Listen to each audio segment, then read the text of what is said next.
ಡಾಲಾಯ್ತ್ ಅವರ ಸಾರಥ್ಯದಲ್ಲಿ the Friday times news. ಇಂಧನ ಬೆಲೆಗಳನ್ನು ಇಳಿಸುವಂತೆ ರಾಜ್ಯ ಸರ್ಕಾರಕ್ಕೆ ಆಗ್ರಹಿಸಿ ಜೆಡಿಎಸ್ನಿಂದ ಪ್ರತಿಭಟನೆ ಮನವಿ. ಇಂಧನ ಬೆಲೆ ಏರಿಸಿದಂತ ರಾಜ್ಯ ಸರ್ಕಾರಕ್ಕೆ, ಬಡವರಿಗೆ ಹೊಟ್ಟಿ ಮೇಲೆ ಹೊಡೆದಂತ ಸರ್ಕಾರಕ್ಕೆ, ಡೀಸೆಲ್ ಪೆಟ್ರೋಲ್ ಬೆಲೆ ಏರಿಸಿದಂತ ಸರ್ಕಾರಕ್ಕೆ, ಮಾಡಿದ ಕಾಂಗ್ರೆಸ್ ಸರ್ಕಾರಕ್ಕೆ,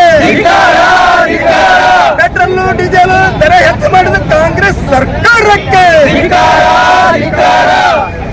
ಕಾಂಗ್ರೆಸ್ ಸರ್ಕಾರಕ್ಕೆ ಏನೇ ಬರಲಿ, ಏನೇ ಬರಲಿ, ಜೆಡಿಎಸ್ ಪಕ್ಷಕ್ಕೆ, ಜೆಡಿಎಸ್ ಪಕ್ಷಕ್ಕೆ. ಸರ್ಕಾರ ಪೆಟ್ರೋಲ್ ಹಾಗೂ ಡೀಸೆಲ್ ಬೆಲೆ ಏರಿಕೆ ನಿರ್ಧಾರ ಹಿಂಪಡೆಯುವಂತೆ ಆಗ್ರಹಿಸಿ ನಗರದಲ್ಲಿ ಜಿಲ್ಲಾ ಜೆಡಿಎಸ್ ಪಕ್ಷದ ವತಿಯಿಂದ ಗುರುವಾರ ಸರ್ಕಾರದ ವಿರುದ್ಧ ಪ್ರತಿಭಟನೆ ನಡೆಸಿ ನಂತರ ಜಿಲ್ಲಾಧಿಕಾರಿ ಮೂಲಕ ಮುಖ್ಯಮಂತ್ರಿ ಸಿದ್ದರಾಮಯ್ಯ ಅವರಿಗೆ ಮನವಿ ಸಲ್ಲಿಸಿದರು. ನಗರದ ಮಹಾತ್ಮ ಗಾಂಧಿ ವೃತ್ತದಲ್ಲಿ ಮಾಜಿ ಸಚಿವ ಆಲ್ಕೋಡ್ ಹನುಮಂತಪ್ಪ ನೇತೃತ್ವದಲ್ಲಿ ಪ್ರತಿಭಟನೆ ನಡೆಸಿ ರಾಜ್ಯ ಸರ್ಕಾರದ ವಿರುದ್ಧ ಧಿಕ್ಕಾರ ಕೂಗಿ ಆಕ್ರೋಶ ವ್ಯಕ್ತಪಡಿಸಿದರು. ಈ ಸಂದರ್ಭದಲ್ಲಿ ಮಾಜಿ ಸಚಿವ ಆಲ್ಕೋಡ್ ಹನುಮಂತಪ್ಪ ಅವರು ಮಾತನಾಡಿ, ಇಂಧನ ಬೆಲೆ ಏರಿಕೆಯಿಂದ ಅಗತ್ಯ ವಸ್ತುಗಳ ಬೆಲೆಯಲ್ಲೂ ಏರಿಕೆಯಾಗಲಿದೆ. ಇದರಿಂದಾಗಿ ಬಡ ಮಧ್ಯಮ ಜನರಿಗೆ ತೊಂದರೆಯಾಗಲಿದೆ. ಹೀಗಾಗಿ ಇಂಧನ ಬೆಲೆ ಏರಿಕೆ ನಿರ್ಧಾರ ಕೈಬಿಡಬೇಕೆಂದು ಮನವಿ ಮಾಡಿದರು. ಜೆಡಿಎಸ್ ಜಿಲ್ಲಾಧ್ಯಕ್ಷ ಎಂವೈ ಮುದೋಳ್ ಅವರು ಮಾತನಾಡಿ, ಸರ್ಕಾರ ಒತ್ತಾಯಪೂರ್ವಕ ಪೆಟ್ರೋಲ್ ಮೇಲೆ ₹3, ಡೀಸೆಲ್ ಮೇಲೆ ₹3.5 ಹೆಚ್ಚಿಗೆ ಮಾಡಿ ಆದೇಶವನ್ನು ಮಾಡಿರುವುದರಿಂದ ಇದು ಕೇವಲ ವಾಹನ ಸವಾರರು, ಗೂಡ್ಸ್ ವಾಹನಗಳು, ಪ್ರಯಾಣಿಕ ವಾಹನಗಳ ಬೆಲೆಯ ಮೇಲೆ ಪರಿಣಾಮ ಬೀರಿದೆ. ಇಂಧನ ಬೆಲೆ, ಸಾರ್ವಜನಿಕರಿಗೆ ದಿನನಿತ್ಯದ ತರಕಾರಿ, ವಾಹನ ಬಾಡಿಗೆ, ಹಾಲಿನ ದರ, ಔಷಧ ಸರಬರಾಜು ಹೀಗೆ ಇನ್ನೂ ಅನೇಕ ದಿನನಿತ್ಯದ ಜೀವನಕ್ಕೆ ಅಗತ್ಯವಿರುವ ವಸ್ತುಗಳ ಬೆಲೆಗಳು ಏರಿಕೆಯ ಮೇಲೆ ಪರಿಣಾಮ ಬೀರುತ್ತದೆ. ಇದರಿಂದ ಬಡತನ ರೇಖೆಗಿಂತ ಕೆಳಗಿರುವ ಮತ್ತು ಮಧ್ಯಮ ವರ್ಗದ ಕುಟುಂಬಗಳಿಗೆ ಜೀವನ ನಡೆಸಲು ಕಷ್ಟಕರವಾಗುತ್ತದೆ. ಹಾಗೂ ಬಡ ಕುಟುಂಬದವರು ಆಸ್ಪತ್ರೆಗಳಿಗೆ, ತಮ್ಮ ದಿನನಿತ್ಯದ ಕೆಲಸಗಳಿಗೆ ಅವಲಂಬಿತವಾಗಿರುವ ಆಟೋ ರಿಕ್ಷಾಗಳಿಗೂ ದರ ಏರಿಕೆ ಅನಿವಾರ್ಯತೆ ಉಂಟಾಗುತ್ತದೆ. ಆದ್ದರಿಂದ ಮುಖ್ಯಮಂತ್ರಿ ಸಿದ್ದರಾಮಯ್ಯ ಅವರು ಈ ಕೂಡಲೇ ಜಾರಿಗೆ ಬರುವಂತಹ ಇಂಧನ ಬೆಲೆಯ ಏರಿಕೆಯ ಆದೇಶವನ್ನು ಹಿಂಪಡೆದು ಸಾರ್ವಜನಿಕರಿಗೆ ದಿನನಿತ್ಯದ ಜೀವನಕ್ಕೆ ಕಷ್ಟವಾಗದಂತೆ ಅನುಕೂಲ ಕಲ್ಪಿಸಿಕೊಡಬೇಕೆಂದು ಒತ್ತಾಯಿಸಿದರು. ಈ ಪ್ರತಿಭಟನೆಯಲ್ಲಿ ಜೆಡಿಎಸ್ ರಾಜ್ಯ ವಕ್ತಾರ VR Govind Gowda, Haji Ali Koppal, Devappa Malsamud, Razak Dalayat, GR Kollimath, Manjunath Turmani, Sangappa Yalagunchi, Devaraja Shirahatti, Basavarajappannavar, S Parvatgoudar, Tippanna Huded, Eranna Balikai, Praful Punekar ಸೇರಿದಂತೆ ಗದಗ ಜಿಲ್ಲಾ ಜೆಡಿಎಸ್ ಘಟಕದ ಪದಾಧಿಕಾರಿಗಳು ಉಪಸ್ಥಿತರಿದ್ದರು. ಇವತ್ತು ರಾಜ್ಯದಲ್ಲಿ ಏನು ಪೆಟ್ರೋಲ್ ದರ ಮತ್ತು ಡೀಸೆಲ್ ದರ ಹೆಚ್ಚು ಮಾಡೋದರಿಂದ ಜನಸಾಮಾನ್ಯರ ಮೇಲೆ ಬಹಳ ದೊಡ್ಡ ಭಾರವನ್ನು ಹೇರಿದಂತಾಗಿದೆ. ಈಗಾಗಲೇ ದಿನನಿತ್ಯದ ಬಳಕೆಯ ವಸ್ತುಗಳು ಅಂದರೆ ಸಾಮಾನ್ಯ ಜನ ಬಳಸ್ತಕ್ಕಂಥ ಎಲ್ಲ ವಸ್ತುಗಳು ಬೆಲೆ ಹೆಚ್ಚಾಗಿವೆ. ಇವರು ಬಂದ ಮೇಲೆ ಮೊದಲು ₹70 ಕೆ ಜಿ ಇರ್ತಕ್ಕಂಥ ಬೇಳೆ ಇವತ್ತು $120 ಆಗಿದೆ. ಇದರಂತೆ ಎಲ್ಲ ದವಸ ಧಾನ್ಯಗಳ ಬೆಲೆ ಗಗನಕ್ಕೇರಿದೆ. ಅದಾದ ಮೇಲೆ ಇದನ್ನು ಮತ್ತೆ ಹೇರಿದ ಮೇಲೆ ಈಗೇನು ₹200 ಬೇಳೆ ಆಗಿದೆ. ಈಗೇನಾಗ್ತಿದೆ ಗೊತ್ತಿಲ್ಲ, ಭಾಳ ಕಷ್ಟ ಆಗುತ್ತೆ. ಮತ್ತು ಅದ್ರ ಜೊತೆಯಲ್ಲಿ ಏನಾಗಿದೆ ಅಂತಂದರೆ ಒಂದಂತಲ್ಲಿ ಇವರು ಎಲ್ಲವೂ ಈಗ ₹2,000 ಕೊಡ್ತು ಅಂದ್ರೆ ಅದು ಇಲ್ಲ. ಈಗೇನು ಮಹಿಳೆಯರಿಗೆ ಅದು ನಿಂತು ಹೋಗಿದೆ. ಅಂಗವಿಕಲರ ವೇತನ ನಿಂತೋಗಿದೆ, ವೃದ್ಧಾಪ್ಯ ವೇತನ ನಿಂತೋಗಿದೆ, ವಿಧವಾ ವೇತನ ನಿಂತೋಗಿದೆ.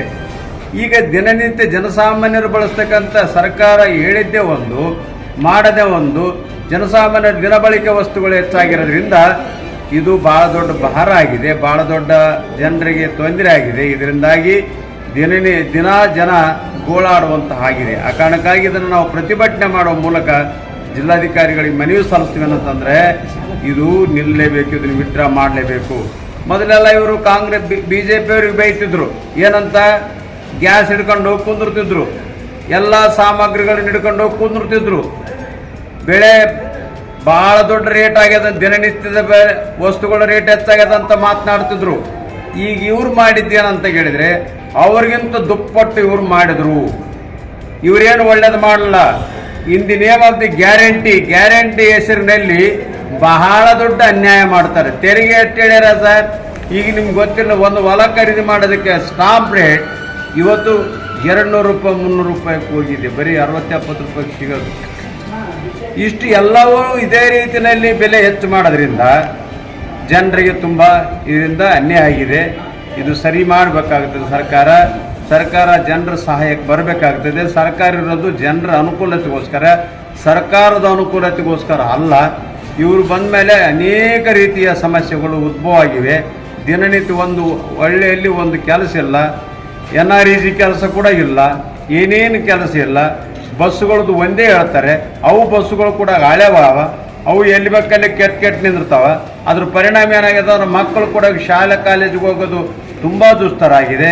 ಒಂದಲ್ಲ ಇವ್ರು ಹೇಳಿರ್ತಕ್ಕಂಥದ್ದು ವಸತಿ ನಿಲಯಗಳಿಗೆ ಏನಂತ ಹೇಳಿದ್ರೆ ಅಂದರೆ ವಸತಿ ನಿಲಯಗಳು ಶಿಕ್ಷೆ ಏನು ಅಡಿಗೆ ಸಹಾಯಕರನ್ನ ಅಡಿಗೆಯವ್ರನ್ನ ಇವ್ರನ್ನ ನಾವು ನೇಮಕ ಮಾಡ್ಕೊಂತೀವಿ ಅಂತ ಹೇಳಿದರು.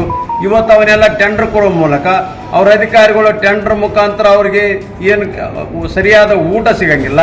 ಆ ಟೆಂಡರ್ದಾರರು ಒಂದಿಟ್ಟು ಏನು ಯಾರಿಗೆ ಏನೇನು ಮುಟ್ಟಿಸ್ಬೇಕು ಅದನ್ನು ಮುಟ್ಟಿಸ್ತಾರೆ. ಆ ಮಕ್ಕಳ ಜೀವನ ಹಾಳಾಗಿ ಹೊಂಟವೆ. ಮತ್ತು ಶಿಕ್ಷಕರಂತ ಇಲ್ಲವೇ ಇಲ್ಲ. ಈಗ ಇನ್ನೊಂದು ಏನಂತಂದ್ರೆ ಅಂಗನವಾಡಿ ಶಿಕ್ಷಕರನ್ನ ಈಗ ಅವರು ರದ್ದು ಮಾಡ್ತು ಅಂತ ಹೇಳ್ತಾರೆ. ಇದು ಸರಿಯಾದಂಥ ಕ್ರಮ ಅಲ್ಲ. ನೀವು ಪ್ರೈಮರಿ ಎಜುಕೇಷನ್ ಮಾಡ್ತು ಅಂತೇಳಿ ಅಂಗನವಾಡಿ ಮುಚ್ಚ ಕೆಲಸ ಮಾಡ್ತಿದ್ದೀರಿ.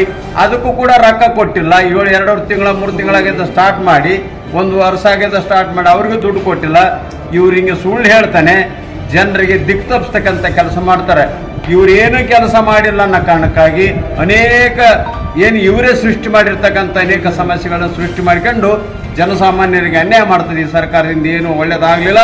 ಈ ಸರ್ಕಾರ ಬಂದ ಮೇಲೆ ಜನಸಾಮಾನ್ಯರಿಗೆ ಭಾಳ ದೊಡ್ಡ ತೊಂದರೆ ಆಗಿದೆ, ಭಾಳ ಕಷ್ಟ ಆಗಿದೆ. ಇದರಿಂದ ಬಸ್ಸು ಮತ್ತು ಎಲ್ಲವನ್ನೂ ಮತ್ತು ಬಸ್ಸಿನ ದರನೂ ಕೂಡ ಹೆಚ್ಚು ಮಾಡಕ್ಕೆ ಒಂದಲ್ಲ, ಬರೀ ಬಸ್ಸಿನ ದರ ಅಲ್ಲ, ಎಲ್ಲ ದರಗಳು ಹೆಚ್ಚಾಗ್ತವೆ. ಇದು ತುಂಬ ಅನ್ಯಾಯ ಆಗ್ತಿದೆ. ಇದು ಸರಿಯಲ್ಲ. ಇದನ್ನ ವಿತ್ಡ್ರಾ ಮಾಡಬೇಕು ಅಂತೇಳಿ ನಾವು ಜಿಲ್ಲಾಧಿಕಾರಿಗಳ ಮುಖಾಂತರ ಇವತ್ತು ನಾವು ಮನವಿಯನ್ನ the Friday times news Gadag.